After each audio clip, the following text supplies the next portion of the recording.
ขวงพกสาลีซึ่งจะพาท่านผู้ชมไปที่ตามเหตุงานทางเมืองขวาที่ได้มีการจัดพิธีปิดฝึกอบรมหลักสูตรการนำใช้โปรแกรม 3D สำหรับการออกแบบทางพิธีปิดฝึกอบรมในครั้งนี้ได้จัดขึ้นในวันที่14 มีนาคม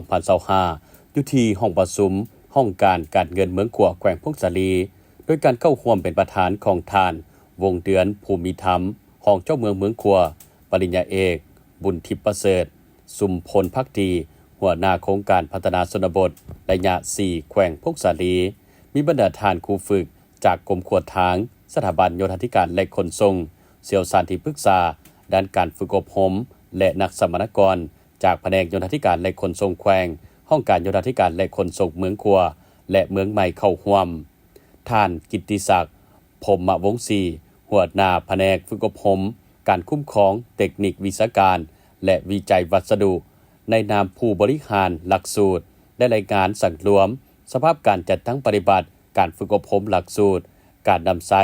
Civil 3D สำหรับการออกแบบทางสุดฝึกอบรมในครั้งนี้ได้ดำเนินการฝึกอบรมมาตั้งแต่วันที่10ถึงวันที่14 มีนาคม 2025ผ่านการฝึกอบรมตลอดระยะ5 วันทางคณะผู้สอบหลักสูตรสามารถตีราคาสูงต่อความเอาใจใส่ในการขึ้นห้องทำเรียนเป็นปกติและเก็บกำเอาบทเรียนก็คือเนื้อในของเอกสารฝึกอบรมที่บรรดาครูอาจารย์แต่ละท่านได้นำเสนอต่อนักฝึกอบรมทั้งหมดบนพื้นฐานของการฝึกอบรมและสมเทียบกับพฤติกรรมตัวจริงโดยอิงใส่บทเรียนเห็นได้ว่าผู้เข้าฝึกอบรมแต่ละท่านมีความรับรู้อันใหม่ขึ้นหลายและมีความเข้าใจทางด้านหลักการหลายขึ้นกว่าเก่าซึ่งแสดงออกตัวจริง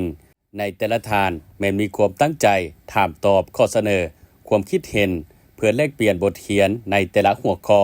ได้อย่างละเอียดจ่าแจ้งด้านความรับรู้บรรดานักฝึกอบรมเข้าใจอย่างลึกซึ้งพอสมควรโดยเฉพาะได้มีการประเมินความรู้ก่อนฝึกอบรมโดยเฉลี่ยแล้ว 33.33 ส่วนห้อยผ่านการฝึกอบรมแล้วนักฝึกอบรมมีความรับรู้เฉลี่ยถึง 93.33 ส่วนห้อยมีความรับรู้เพิ่มขึ้น 60.33 ส่วนห้อยเพื่อเป็นการยั่งยืนผลสำเร็จการฝึกอบรมในครั้งนี้ฐานวงเดือนภูมิธรรมก็ได้เป็นเกียรติมอบไปยั่งยืนการฝึกอบรมหลักสูตรการนำใช้ Civil 3D สำหรับออกแบบทางให้กับนักฝึกอบรมเพื่อเป็นหลักฐานพร้อมทางมีคำเห็นต่อพิธีปิดฝึกอบรมในครั้งนี้ว่าผ่านการรายงานของผู้บริหารหลักสูตรได้ชี้ให้เห็นอย่างจะแจ้งว่าบรรดาสัมมนากรได้เอาใจใส่รับฟังการบรรยายบทเรียนและมีการสอบถามสนทนาเพื่อแลกเปลี่ยนบทเรียนประสบการณ์ซึ่งกันและกันพร้อมกันนั้นครูฝึกแม้ได้เอาใจใส่สูงในการถ่ายทอดความรู้และประสบการณ์ตัวจริงผ่านการฝึกอบรมแล้วบรรดาสัมมนากรก็ได้มีความรู้เพิ่มขึ้นมีความเข้าใจหลายถึงหลักการขั้นตอนวิธีนำใช้ซอฟต์แวร์ Civil 3D สำหรับการออกแบบทางเข้าในเวียกงานอื่นๆในอนาคตอย่างมีประสิทธิผลสูงและจะสามารถเอาบทเรียนที่ได้ไปนำใช้เข้าในการจัดตั้งปฏิบัติเวียกงานตัวจริงในโครงการได้อย่างสะดวกว่องไวมีประสิทธิภาพประสิทธิผลสูงและสำเร็จผลตามคาดหมายของโครงการที่วางไว้